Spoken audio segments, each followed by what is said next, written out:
On this video, we're going to give you sneaky waiver wire pickups for your fantasy baseball league. I'm Alan Cislowski here with RotoWire co-founder Jeff Erickson. Jeff, this week in fantasy baseball, I'm looking to pick up Steven Matz in some of my casual leagues. He's only 46% owned. Where are you on Steven Matz? I had him a lot in the last 2 years, so therefore I'm very wary of him because he's been a guy that has had these spectacular blow-ups at times, no worse than last year. But first two starts, so good.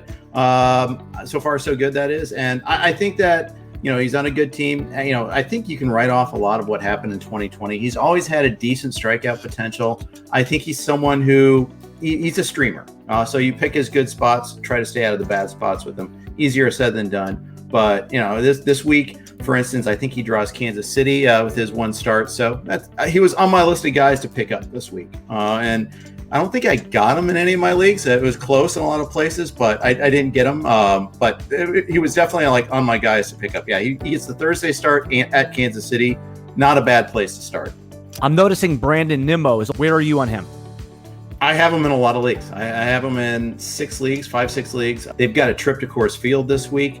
He bats leadoff against every right-hander, and sometimes he bats, and he still stays in the lineup against lefties for the most part.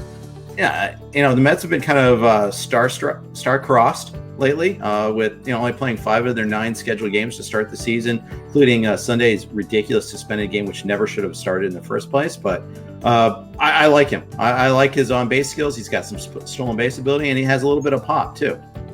Where are you going to be with Dane Dunning? I know it is only 11% owned. In some of your deeper leagues, are you looking to add him?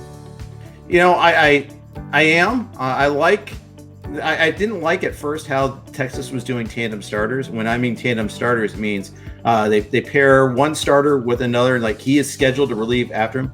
But Dunning went deep enough in his first start that it was okay. I liked him early after the trade with the White Sox. He was part of the Lance Lynn trade. And then I kind of peeled back a little bit after that announcement, because often tandem starters means 3-4 outings. It's a tantamount to being an opener. But in Texas's case, they're going as long as he can go. And he's got 2 starts this week at Tampa Bay and then home against Baltimore. If it was in Baltimore, I'd be less inclined to use him, but I think home against Baltimore, I like him. Do you think fantasy baseball players should try to pick up Cedric Mullins? If they can. Mullins would be a captain obvious pick. Yeah, he runs, he's batting leadoff.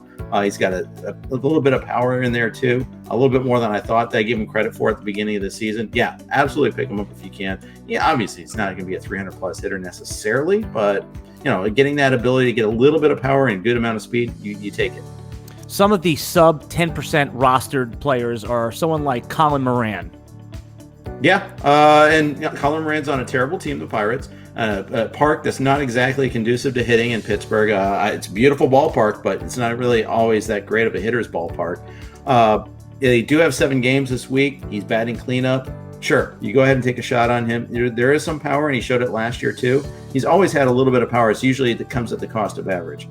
He's only going to play first base, but at least he's no longer going to play third. That was one of the things he got transferred off that position because of his defensive shortcomings. But first base is actually thinner than you think. Go ahead, take a shot on him.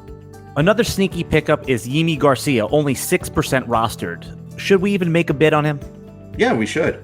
He needs saves, and a lot of people do. I was looking at the NFBC main event where there are probably 150 teams without a save still out of 645 teams.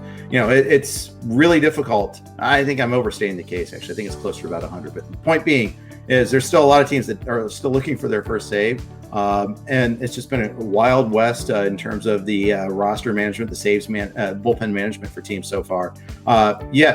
Garcia got the save on Saturday. Don Mattingly said that Yimi Garcia is not necessarily the closer. There's a lot of guys who could get it, but we'll see who gets the next saves chance. He said the same thing last year, and then Brandon Kinsler was among the league leaders in saves last year. Which player are you making the most aggressive bid on this week? The guys that I bid the most on were Emmanuel Clase for the Indians. He's a guy that throws 100, has gotten the last 2 save chances for Cleveland. I like that. I think he has the skills to pay the bills. I think he's got that fastball that is a cut above his competitors. Cleveland's got two other good relievers in James Karinchak and Nick Wittgren, so that's the one thing that's a danger point. But I bid more on him than I did, say, Lou Trevino for the A's or Yimi Garcia for the Marlins, because I think he's just got a different level of skill level. And so you're going to get more strikeouts to go with that, better ratios, and I think that takes it the extra step for him. But again, it's a little risky because Terry Francona hasn't necessarily said he's the full-time closer either. Try RotoWire today, free for 10 days. Get our premium tools, rankings, analysis, and breaking news alerts. No credit card required. Go to rotowire.com/try.